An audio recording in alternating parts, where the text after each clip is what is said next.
Good afternoon, ladies and gentlemen. Actually, I received much assistance from my aides. It requires much time and assistance to videotape this lecture. It must be a drowsy time since I just finished up my lunch to report to this studio. So we now convene again for the lecture of week 4, which will continue to review the rest of our legal structures in civil law nations. So I prepared 2 pictures. We will begin our consideration the ordinary course in civil law nations by resting within C.L.T.W.4.1. What is C.L.T.W.4.1? As I've introduced, French jurisdiction has 2 separate hierarchy of courts, what I call the public courts and ordinary courts. And C.L.T.W.4.1 represents the supreme order of a ordinary course, in contrast to a council d'etat. And comparatively, the ordinary courts are less serious treated in terms of a judicial interaction and also interplay with other political branches in France. And there are several reasons for that a unique system of a court hierarchy, particularly the traditional revolution, as I mentioned, led the judiciary to be seriously dismantled from the resentment and hostilities from political powers. So the public administration would profile a more starkly against the administrative justice, where the court plays a critical role. And worse, on the ordinary court system, we have far weakened a context of a court dynamics. So we briefly look through the ordinary courts in a civil law traditions. Just as civil law is part of a substantive law in civil law countries, the so-called ordinary courts, which hear and decide a great range of civil and criminal litigation, are the core of the judicial system. These courts are the modern-day successors to the various civil and criminal courts that exist in Europe during the long period of jus commune, before the modern state with its panoply of public and administrative came into being. In the post-codification and application of the basic codes, but today they also routinely apply a great deal of law that is not found within the civil, commercial, and criminal codes. The ordinary courts of first instance may, as in France, include a number of specialized courts. Intermediate appellate courts, as well as the highest court, usually sit in specialized panels or chambers. In the French system and its variants, all the ordinary courts, the administrative courts, from 2 separate and independent hierarchies, the public law system headed by the Administrative Council of State on the one side, and the private criminal law system headed by the Court of Cassation on the other. Technically, only the second system composes what is known as judicial order. The tribunal of conflicts stands between the 2 systems as a kind of traffic officer for jurisdictional disputes. As the first level of ordinary court jurisdiction, several specialized courts, called with the regular civil and criminal trial code. Matters arising under the commercial code, for example, are first heard in one of France's many commercial courts where the part-time judges are businessmen elected by their colleagues. Disputes between employers and individual employees in the first instance are brought before one of the labor courts, with two elected representatives, each from labor and management, sit together. These labor courts attempt to settle disputes first by conciliation. If the matter proceeds to adjudication and the judges become deadlocked, a professional judge sits with the panel. There are also special courts for rural leases and social security disputes, except where minor civil or criminal matters are involved. Courts of the first instance are collegial. An appeal from a court of first instance is heard in the Court of Appeal, within whose territorial jurisdiction the lower court is situated. At the highest level, the Court of Cassation has jurisdiction over the ordinary courts of the entire country. It is composed of about 100 judges who sit in varying combinations on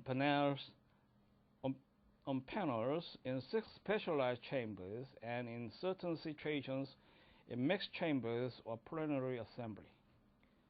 In the West German system, there are not 2, but several independent court systems, each with its own Supreme Court.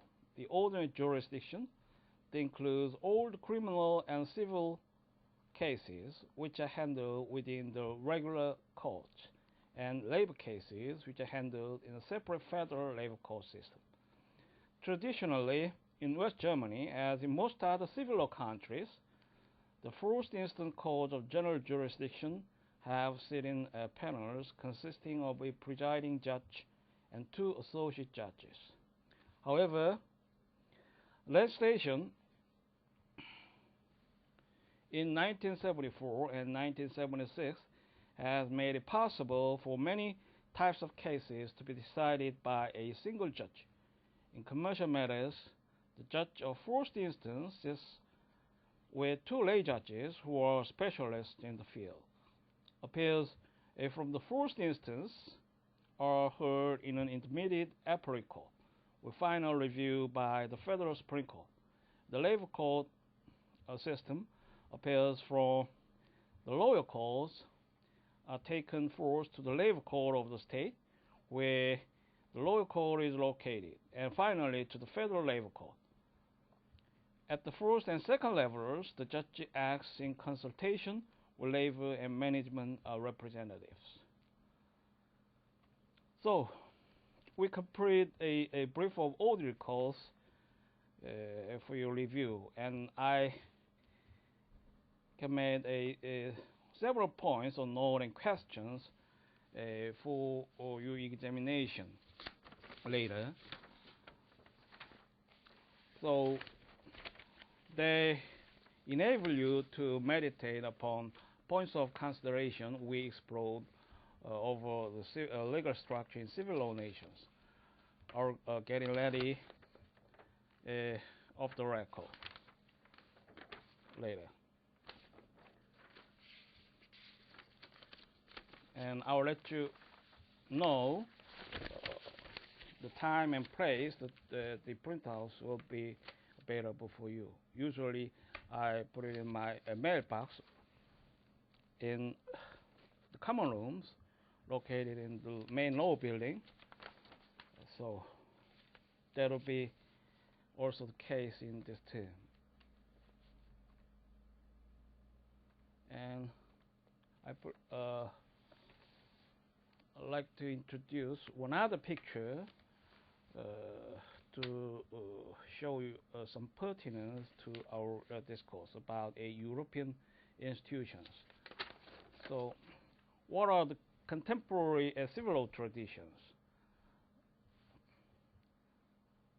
If I were to be asked, our first task will be to resort to European Court of Justice and other institutions typically a EEC or a European Union. So, and it might be evolved to integrate regionally, and we can see the tendency on several viewpoints. For example, recently the rise of Asian Leadership Conference held in Korea typically show the tendency. For the political and economic points of consideration, there are separate views about a regional cooperation. Usually, they can be said to offer a kind of plenty chances to multiply their resources and power in a more effective way, but in other contexts, they may contravene a uniform rule of a WTO. And so the hierarchy and kind of ways of interaction need to be followed by the eyes of institutionalists. But econopolitically, we can never incorrectly say that the integration would do better in many aspects. It is a symbol to denote the European Court of Justice, which is a Supreme Court in the European Union, and they have final say to interpret the European laws, which are considered to be higher over the laws of each member state. But as you see, the terms of European Union is fairly restrictive to the commercial matters, commercial affairs. So many institutional essentials actually are lacking to attribute the organization as one of a nation or other tightly associated forms of a government. But the tendency, as I've stated, is to intensify the integration, with some exceptions from case-by-case across each member state. So we now on the European institutions, membership in transnational organizations such as the European Community or the Council of Europe entails the addition of certain transnational structures to the total picture of each member nation's legal institutions. The most important of these structures at present are the political institutions of the European Economic Community or Common Market, whose membership has been expanded from the original 6 to include Britain, Denmark, Greece, and Ireland. Portugal, Spain, and Turkey have begun procedures that are expected to lead to the eventual membership. So the membership of Turkey is now considered, but debated across many issues. Particularly, Cyprus is one element to determine the membership of Turkey in many senses, and their interplay serious between many points of a separate interest surrounding the neighboring powers, for example, Russia and Turkey. So international politics and other points of economic elements involved in discussing the membership of Turkey.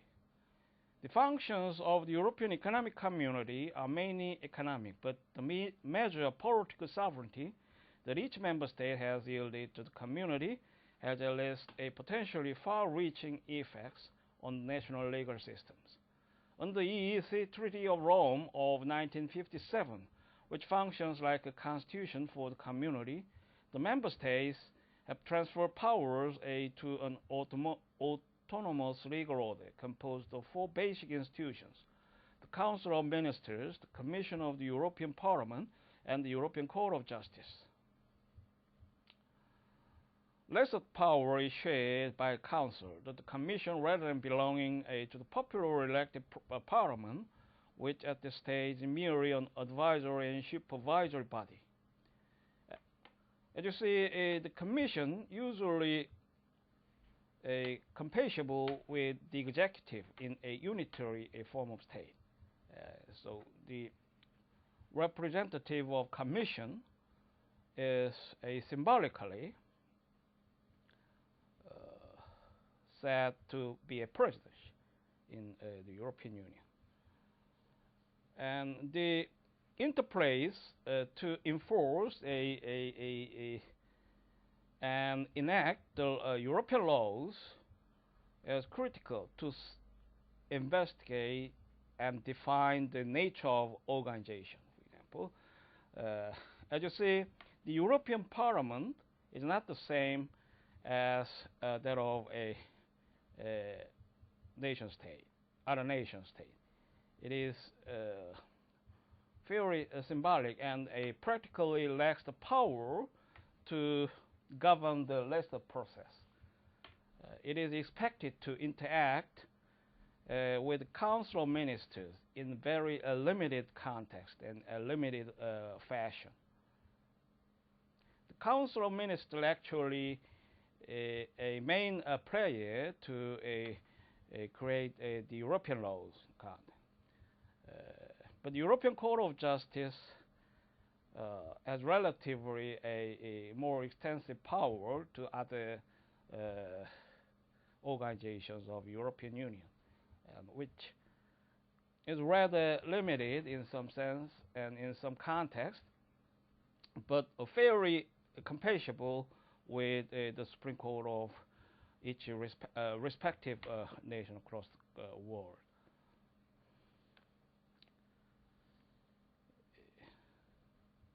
The principal decision-making power is vested in the Council, whose members, one from each member state, are subject to national government control.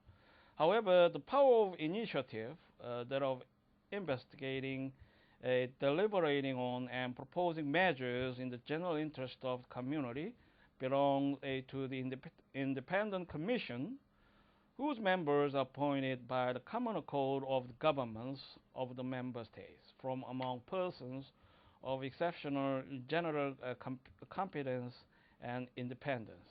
The Commission also functions as the executive of the community in matters of day-to-day administration. The law of the ECC consists of Treaty of Rome and certain acts adopted by Council and the Commission. The lawmaking powers of these two bodies are limited to those enumerated in the treaty. The implementation of community law is task of the European Court of Justice and of the national courts within the member states.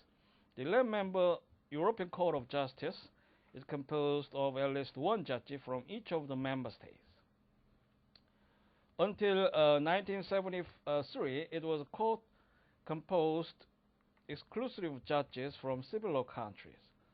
With the entry of Britain, Denmark, and Ireland, however, the transitional code became a hybrid civil law, common law, Nordic institution, whose work should be increasingly interesting to observe. The court has two main responsibilities: the judicial review of the actions of community institutions and the supervision of the manner in which community law is applied by national courts and agencies. The primary responsibility for the supervision of the implementation of community law falls on the courts of each member state. This is because the treaty, rather than establishing a system of community courts, leaves it to the national courts to apply community law in the cases before them. Thus, a community law becomes a new source of law within each national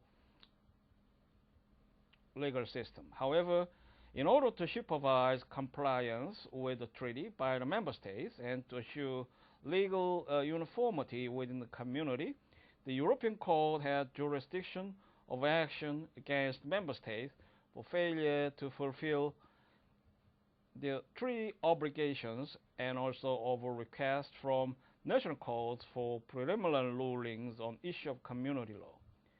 In certain situations, national courts are obliged to request an authoritative ruling from the European Court on the interpretation or application of community provisions involved in cases before them.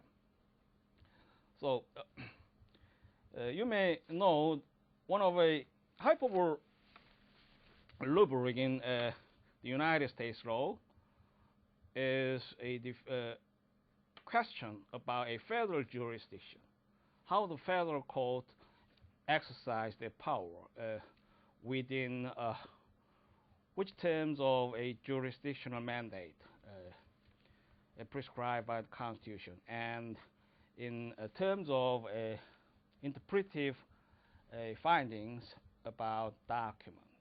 So it is one of complex questions that the law students usually experience through their studies in the law school.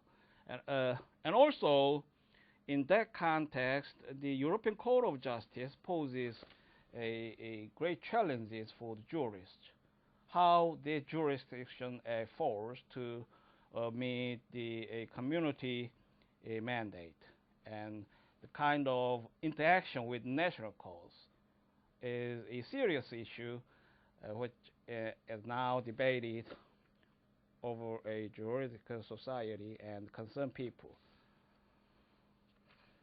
In an important 1964 case, Costa versus NL, the European Court announced the community law took precedence of national law, including national constitutional law. This supremacist doctrine, proclaimed by court with no support from a strong central government, a little enforcement authority of its own, has been accepted by the original 6 member states. In effect, it brings about a form of supranational judicial review in these nations. It remains to be seen, however, whether or to what extent the new members, Great Britain in particular, will accept this doctrine. So the kind of evolution approximates both continents in legal history. For example, Madison versus Marbury versus Madison also provokes a scope of controversies between the judiciary and presidential. For example, Lincoln protested to denounce the sheer authority of the Supreme Court in interpreting the language of a U.S. Constitution. And also, there are controversies from each member state in the European Union also. Some commentators see the national courts should not to follow the rules of a European court in exact terms.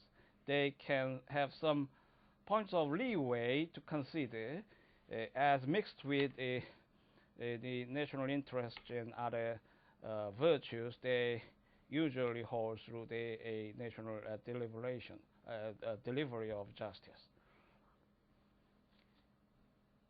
Particularly, it is worse in the European Union, since it is a little doubtful whether the European Court of Justice has legitimacy based on any framework of a democratic governance.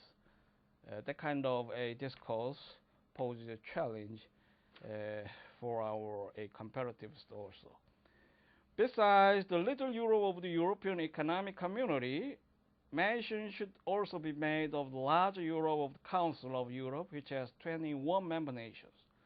The most important product of the Council of Europe has been the European Convention on Human Rights. This document has a significant effect on national law, particularly on the law of signatories whose constitutions do not include a Bill of Rights. Furthermore, the Council's European Court of Human Rights at Strasbourg plays an increasingly important role in safeguarding the fundamental rights of individual citizens of member states. Some scholars believe that the European Convention on Human Rights is in the process of becoming part of European community law. They point to the fact that in the course of developing general principles of community law, the Court of Justice of the European Communities has been referring increasingly to the Convention on Human Rights. It is too soon to say, however, whether and to what extent this practice will result in the integration of the Convention into community law, and thereby in the domestic law of even those member states, where, like Denmark, Ireland, and the United Kingdom, the Convention is not directly applicable at present. So, we now finished up the legal structures in civil law nations, which the brief, since we have to satisfy the class schedule at plan. And there are several points of class discussion over legal education and legal scholars and legal actors, but I find it more urgent to explore sources of law question and the judicial process in civil law systems. So we largely overlook those issues and defer to the next class, which the time permits.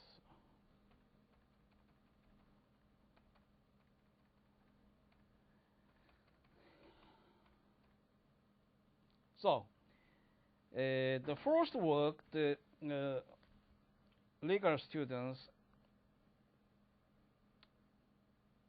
think about is to define the sources of law. It is important since we first recognize the subject which we could resort and refer forward and backward to find the nature of law and what are law to be studied in our subject.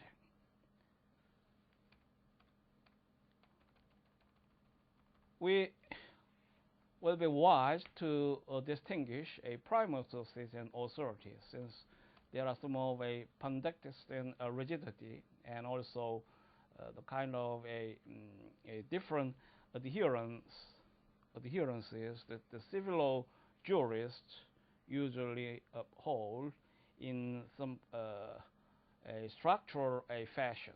For example, enacted law and codes constitute a primary sources, which also expands to customs and a general principles, where the latter two are controversial if we can correctly address the nature of those sources as a primary. And we may group in terms of authorities to include what?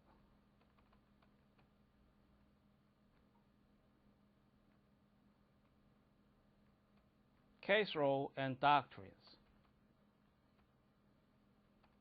So we now begin our consideration about sources of law.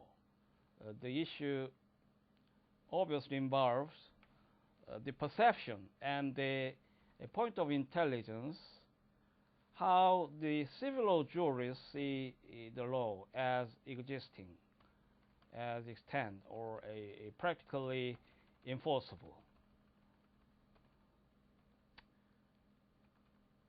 So civil law or theorists make a fundamental distinction between a primary sources of law, which can give rise directly to rules of law, and second sources, sometimes called authorities. The primary sources in civil law systems are enacted law and custom, with the former overwhelmingly more important.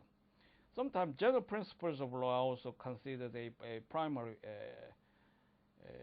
source. Authorities may have weight when the primary sources are absent, unclear, or incomplete, but they are never binding, and they are neither necessary nor sufficient as the basis for a judicial decision. Case law and the writings of legal scholars are such second sources, and in the Netherlands, the draft of the proposed new civil code is treated as much. In theory, enacted law is the preeminent source of law, and court decisions are not binding in subsequent cases, either on the courts that issue them or on lower courts in the same hierarchy. A study of process of interpretation of enacted law, however, reveals a considerable gap between theory and practice. For purposes of comparison, it is essential to supplement former sources of law theory, not only with an examination of what happens to the primary sources through interpretation, but also with a functional analysis of the mechanisms which promote the values of certainty and predictability while permitting growth and adaptation within the system. Finally, it must be cautioned that the significance of sources of law within civil law systems and the range of judicial behavior with respect to them varies from country to country, and even within a country from time to time, and from subject matter to subject matter. So, how are enacted law in terms of a primary sources? The concept of enacted law includes not only those legal laws adopted by the legislature, but those issued by the executive body, executive and by administrative agencies, or adopted by popular referendum. The various types of enacted law, from a hierarchy with the Constitution at the pinnacle, followed by legislation, then by executive decrees pursuant to delegated legislative power, then by administrative regulation, and finally by local ordinances. In federal states, this hierarchy must be supplemented by the rules concerning the relationship of state to federal law. Account must also be taken of international treaties and conventions and the effect given to them in the local law. Within the European Community, for example, community law has been accorded primacy over internal law, at least by the original 6 member states. So you can follow the points of this discourse, which is a little echoing or overlapping over other classes. It is typically addressed of your courses in this law school, since we are fundamentally disposed in structure, in theory, to the civil law system.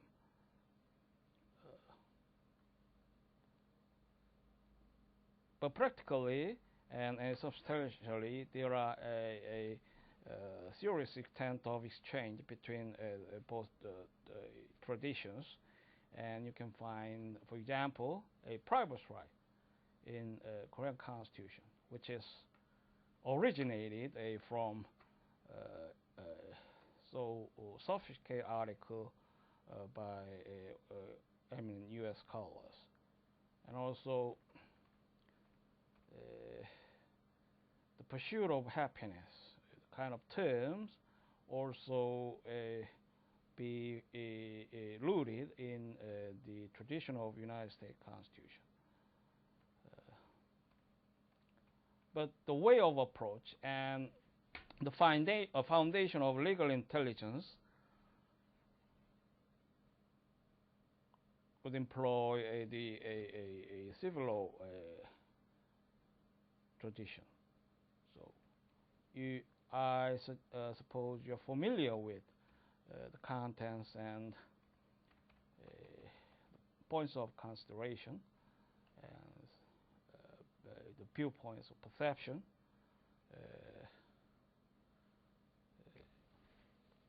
delivered to you now in this class. In general, it can be said the parliamentary legislation is today the most prevalent source of law in civil law country. Within this category, the various codes, though still of central importance, now constitute only a small part of total volume of existing legislation. The ever-growing body of separate statute reinforces the traditional preeminence of enacted law within civil law systems. Special mention should be made here of the role played in France since 1958 by executive legislation. It may be recalled the cardinal tenet of the French Revolution was that all lawmaking power was vested in a representative assembly. However, it soon became apparent in France, as elsewhere, that the complexity of modern government requires the legislature to delegate substantial power to the executive to implement legislation and to adopt administrative regulations. Such delegate power was not sought to derogate from the principle of a separation of powers, but the 1958 Constitution of de Gaulle's Fifth Republic went a step further by putting the lawmaking power of the executive on an autonomous, non-delegated basis. In Article 34 of the Constitution, those matters falling within the parliamentary lawmaking domain are enumerated. Then, in Article 37, the Constitution states the matters other than those reserved for the legislative domain by Article 34 are of an executive character. Thus, the legislative lawmaking power, though it covers the most important matters, has become the exception, and the executive administrative jurisdiction the rule, a direct repudiation of the traditional French doctrine of legislative supremacy. This grant of autonomous lawmaking power to the executive is in addition to its continued delegate power to issue regulations in the course of executing parliamentary laws. Two further aspects of the modern French development of the lawmaking power of the executive was noteworthy. The first is the treatment of the problem of the constitutionality of executive legislation. The Constitutional Council, it will be recalled, has power to review only parliamentary legislation for conformity to the Constitution. The concern that executive legislation might escape a review altogether was laid by the Council of State, which promptly claimed and has continuously exercised constitutional control over it. The second aspect of the 1958 changes in the distribution of power between the executive and legislative branches is that these changes conferred upon the executive a privileged position in the parliamentary lawmaking process. As the French code reformer and civil law scholar Jean Carbonnier have put it, legislation has become to a great extent the work of the Ministry of Justice and other departments. It is something of a return, if not to the Justinian style, at least to that of a jurisconsult. So, you have some ideas about hierarchy of law in the civil law traditions and a strong profile in a structure and interaction within several governmental branches in France. So as I've said, now the French Constitution has uh,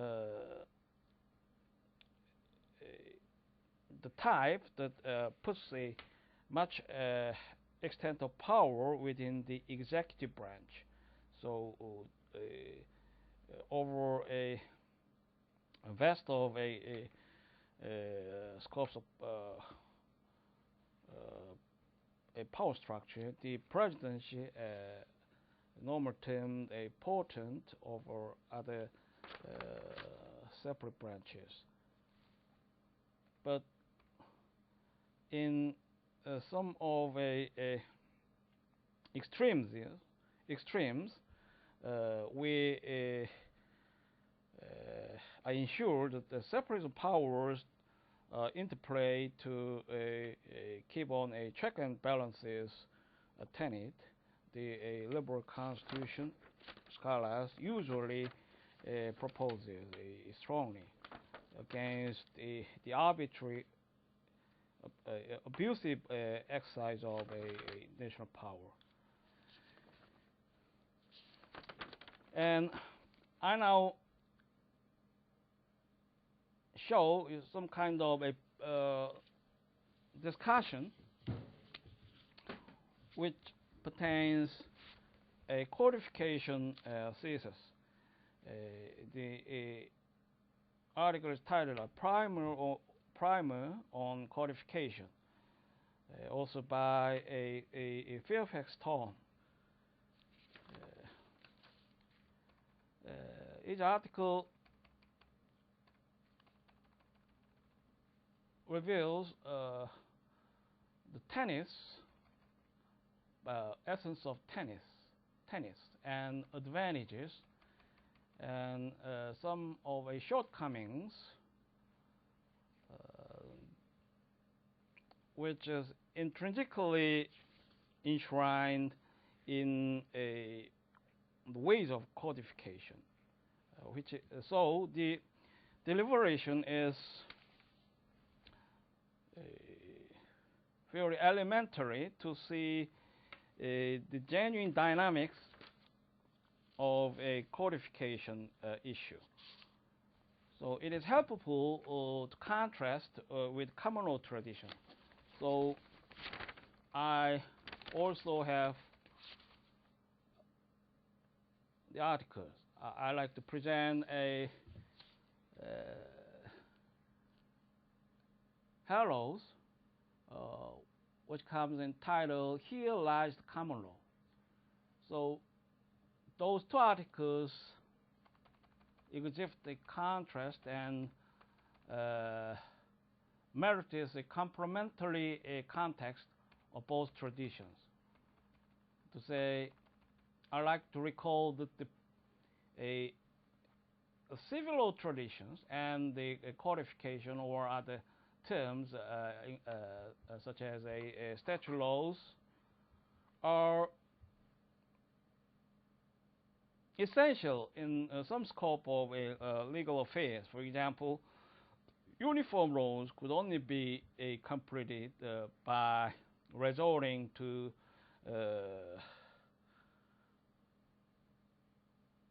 the ways of a codification. But you can see on comparative analysis, the codification may fall short across time consequence. There could be some outdated provisions which could not be persuasive, or so the interpretive work may be coupled to complement the lack of a continuity over a period of time. But in some extreme situation, the kind of supplemental law may also fail. So The general principle or other idea of laws basically may uh, have a substitute to uh, fill the gap or vacuum of a statutory language, for example. And kind of historical context also should be considered in interpretive work. So there are many points of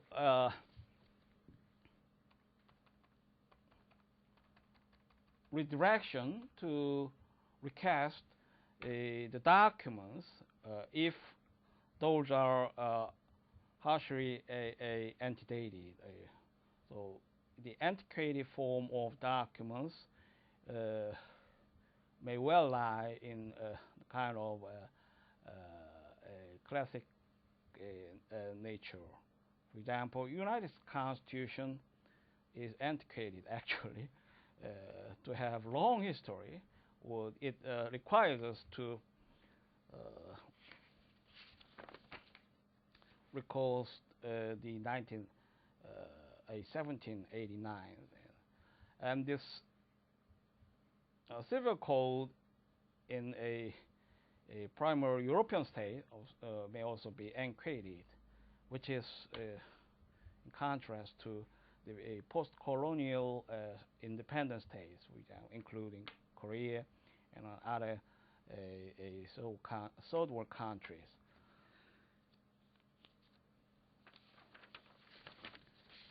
So there are actually strengths and weaknesses in the framework of a civil law intelligence. So they need to be coupled. So we now have a brief look over a tennis advantage and shortcomings presented by Professor Stoll. What then is this method called codification? The first tenet of the method in its a developed form is that the law shall be written. Thus, it approximates more closely to legislation than to what was formerly with exactness called common law.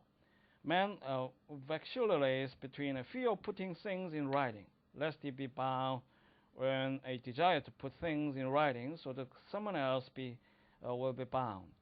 These conflicting attitudes have manifested themselves in the debates over written versus unwritten laws, as well as in the compromises adopted.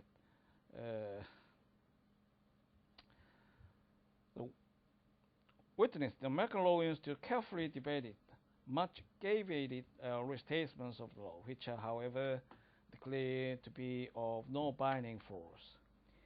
Although in this day and age, the amount of written law is infinitesimal as compared to written law and more often referred to in plays and novels than in legal treatises. Yet we continue the argument in some places that to put the law into writing is unwise. The second tenet of codification is that the laws contained in the code should be arranged according to some system. Some system. The systems adopted display considerable variation. That used by the tribunals in the codification of Roman law has exerted a great influence upon later codifications, but the style and arrangement have been much modified. In the modern civil law countries, the French and German codes have often served as models, and each has its supporters as the most perfect system, even as the new Soviet code will find supporters in some quarters.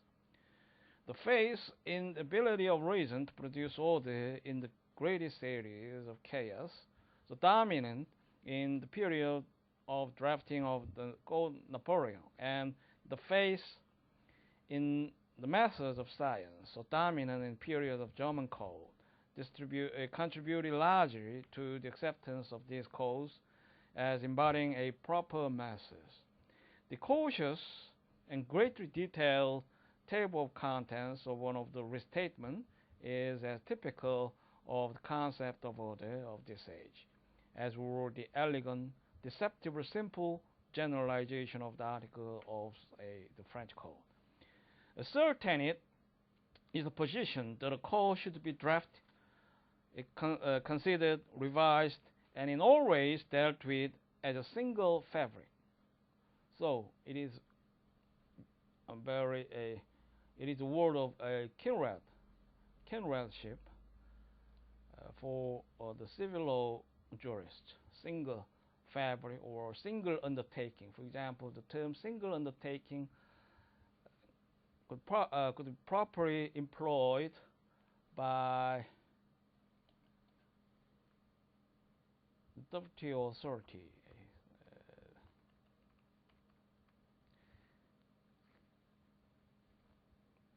To this position, some of the more ardent proponents, such as Napoleon and in the early period, Justinian, where from reasons of vanity or logic, would add that the fabric was complete in itself. What is single? It is inclusive and representative to make it uniform. The notion of a single fabric, a corpse, is one dear to man's heart. Maitland's beautiful phrase of seamless web of history is illustrative. The idea that all the rows could be brought together in one place, in one volume, if possible, all interrelated, all neatly cross-indexed, with no tag ends, no supplements, no obscure references outside, was an ambition greatly cherished. So we can have a certain scope of a multinational trade agreements in WTO laws. But what if the panels and appellate body now produce this a refined system of case laws over many trade disputes nowadays? Undoubtedly, the fact that the French and the German civil code could be held within the both volume, while the common law required a full library has, in some measure, perhaps greater than usually recognized, being responsible for the fact that these codes have been widely used as models outside the drafting countries, while the common law has developed only within the original parent systems. The notion of a containment in a single fabric has also been responsible in some degree for the fact that a state normally has more than one code. For example, a civil code, a penal code, a mercantile code, and in California, the division is even more particular. In welding the laws into single fabric, stress has been laid upon uniformity of a terminology, sometimes with sections on definitions and rules of a construction. Some of the more ardent devotees of codification compare a well-drafted code to a symphony with its motifs and its careful development of basic themes.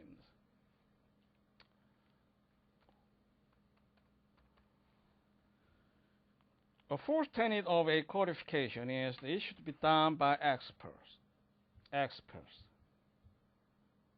are the code drafters experts.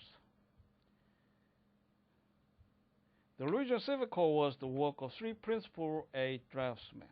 The commission which served in drafting the French code was more numerous, while there have been codes that represent the work of single men. Usually the draftsmen are chosen from the ranks of judiciary, the legislature, and the bar, but perhaps the most interesting modern use of the codification method in the American scene has been in the field of industrial relations, trade practices, and administrative law, beginning with the codes of fair competition, under fair competition under the NERA, and now extensively used by the Federal Trade Commission in connection with the trade practice conferences. Here, the codes are actually debated out a step-by-step, formulated and agreed upon by the men who have the greatest interest in what they provide. Important example of a new type of lawmaking, and one that is coming to the fore increasingly in both business and labor relations. Uh, while some of the purists may deny to this the name of cause, or to the method the name of codification. Such an attitude is unfortunate, since it makes of codification a creed, or rather than a functioning method. It is frequently in innovations that the method is tested and made a sound. Finally, it is contemplated in the method of codification that the resulting code will have a binding force and effect. No particular form or device for achieving this effect is prescribed, but most proponents of the method consider the result necessary. Now, having stated the problem to be that of stating the law clearly and concisely, so the man may know the rules and principles which are to govern his actions, and having stated briefly the tenets of the method of codification, we can turn to an appraisal of the merits of the method. So now, let's see the points of advantage if we employ the method of codification. What are those? A order and system. We have a scope of references available in the context of a comparative context. And also, the codification enables us to have one place or one book when we like to refer to the sources. And other point comes as averagement and leadership.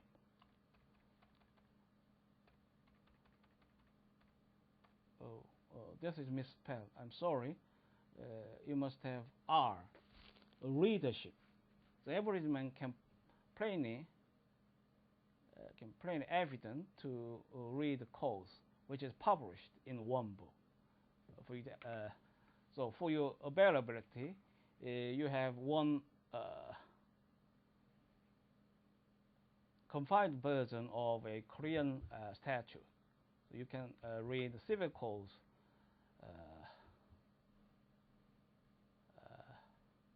across scope of provisions, including person or a real property, a contract.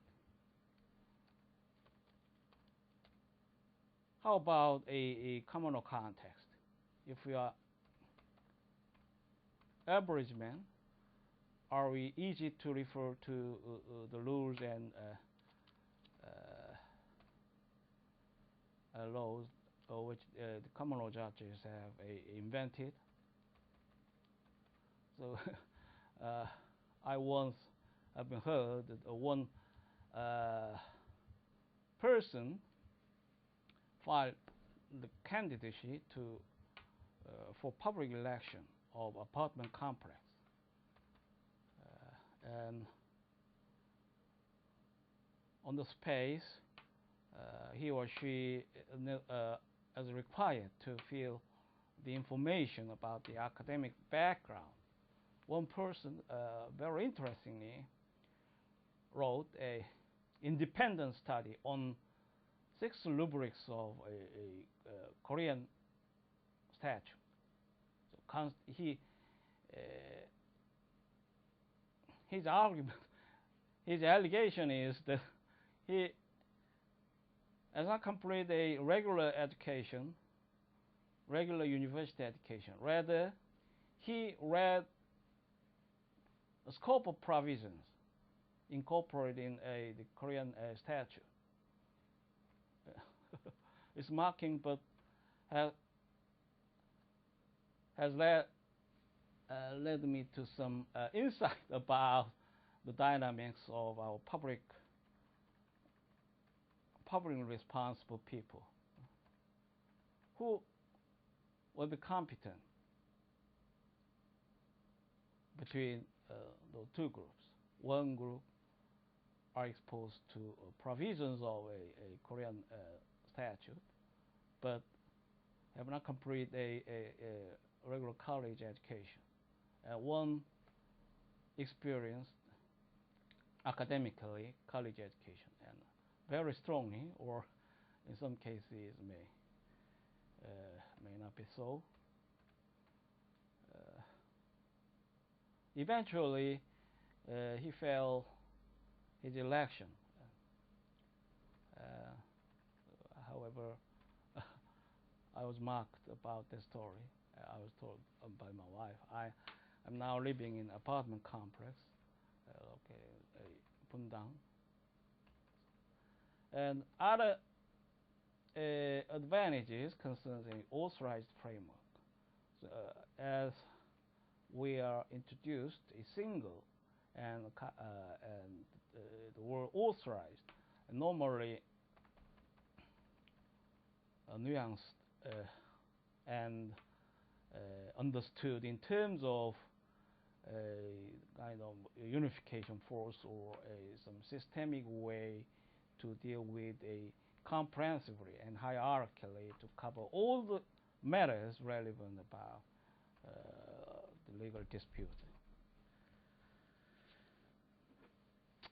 The principal advantage lies in the fact that it can be used to introduce order and system in the mass of legal concepts and ideas, and so present the law as homogeneous, a related whole, rather than a series of isolated propositions. While it is true that many of the fundamental legal ideas evolve slowly and sometimes sound more in experience than in logic, yet this in itself is no valid reason why they cannot be stated in such relations as they bear to other legal ideas. A second advantage arises from the fact that codification as a method demands the stock be taken of existing legal materials, and it forces an examination not only of those ideas existing in the state that is engaged in codification, but also in other civilized states. This normally results in type of comparative law studies that would delight the most learned professor of the subject in the universities. Unfortunately, it must be admitted true that only when man is faced with a project of this kind, or the unprovided for case, does he engage in such inventory taking of his own stockpiles or those of his neighbor. A third advantage comes from the bringing together of law into one place or book. The older man with his book of published rules, even though he realized that some of them are of unclear expression, feels infinitely more secure than when he exists under law that is unpublished, that can be found only by the lawyer and judge. There is in man, even as Hamlet says, a preference to bear those ills we have than fly to others that we know not of. The sense of security that the average man feels in the Constitution or Magna Carta, even though he may not understand what is in them, is a factor which cannot be overlooked. If the common law, one wonders if the traditional face of the average man in trial by jury does not stem in part from his lack of certainty as to what exactly the common law says. A fourth advantage is found in that the average man, if he so desires, can find and read the law that governs him. He need not rely solely upon a professional advice. This is not to say that he is guaranteed an understanding of what the words mean, nor that he will not be well advised to seek a trained counsel. It is to say that insofar as words are capable of conveying meaning, the average man with a well-drawn code can feel less a stranger in his own land than when he is left with little guide except the brooding omnipresence in the sky. or the determination of what the particular judge had for breakfast on the particular day. So, how how we served in a campus restaurant. They provide a modest food by comparatively good price. We actually benefited of our rich uh, campus. Do you feel Disneyland? Finally, there is an advantage to those engaged in the exposition of law in that they are provided with an authorized framework within which to conduct their work. While such a predestined framework will not please all, there are many who welcome its authoritative stamp. What there are the shortcomings of the method? They are those of man himself. Man has consistently tried to build a frame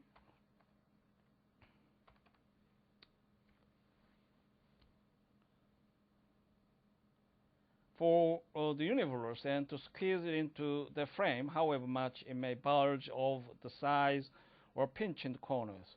Always there are the bulges, the parts left over like the dismantled watch that belonged to your father.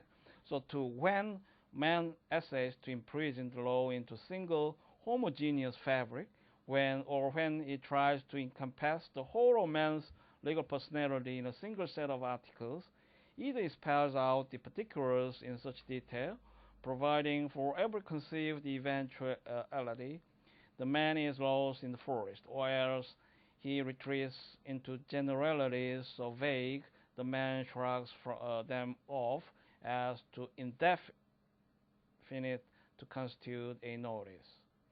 The world in which the French Civil Code was created was a world of simplicity compared with our own.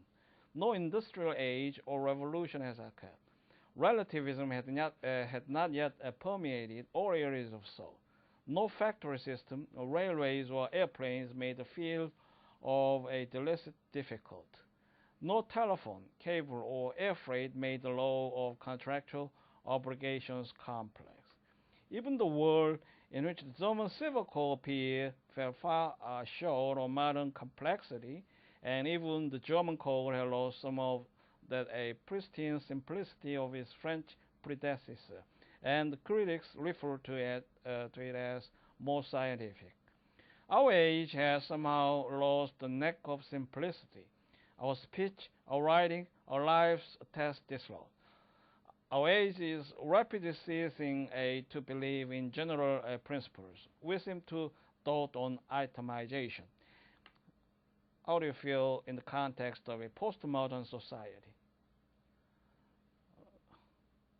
Does the relative come within a similar context? Yet, even as we lean toward a particularization, our age also is ceasing to use words with disciplined precision, and this everyday habit is being reflected in our more serious world. Our age is also fast becoming an age of relativism, and the 19th century codes, as well as many of 20th century Latin American ones, profess to believe in absolutes. Finally, our age, particularly in the newer jurisprudential writings, has shifted attention from the word of law to the man who interprets the word. Such an attitude is now one in which a serious interest in codification as an art can flourish. Whatever codes are produced in this century, unless produced in a controlled atmosphere, such as in Russia, will bear evidence of these characteristics of our age. The particularization of the American law institutes restatements as compared to the generalization of the French Civil Code is not alone a product of common law method. It is also a reflection of the age in which they are written. This brings us to the principal defect of codification as a method, which is that the code is, so to speak, struck off at a single time in a single age by men who are necessary products of that age. We have listed this characteristic as an advantage, and now in full fairness, we must list it as a defect, for in fact it possesses both aspects. The French Civil Code reflects the morals of a pre-industry France, and it is to the great credit of legislators and judges of France. They have been kept from anachronism in these matters. But the German and French codes reflect the high sense of individualism, the dominant, and so become subject to criticism by those who foster the increasing paternalism of the state. The second defect is linked with the first, but it deserves separate mention, namely that the codifiers have not come forward with a successful method for keeping the code up to date. Many suggestions have been made for accomplishing this continued vitalization, but again, the human element enters, and once the main and arduous labors of codifications have resulted in code, the tendency is to consider the task done, to disband and to take a well-deserved rest. So we have a brief of shortcomings, and so it is reminderful to let you know that the statute can be and may well be a product of the age. For example, you can see the Amendment 14th in the United States. It is one of essential code to incorporate the duty of state, obligation of state to respect the federal command of due process and equal protection of laws. So, and some essential breach may be complemented by added written laws, but in many contexts, that kind of effort could be waived for various reasons. For example, the legislator may not see the issue seriously, so the vacuum or gap, and in some aspect, ambiguities or unclarity may be posed to the responsibility of each jurist. So our topic naturally should advance to the issue of interpretation in the civil law tradition, and also we need to be precise by the article. Here lies the common law,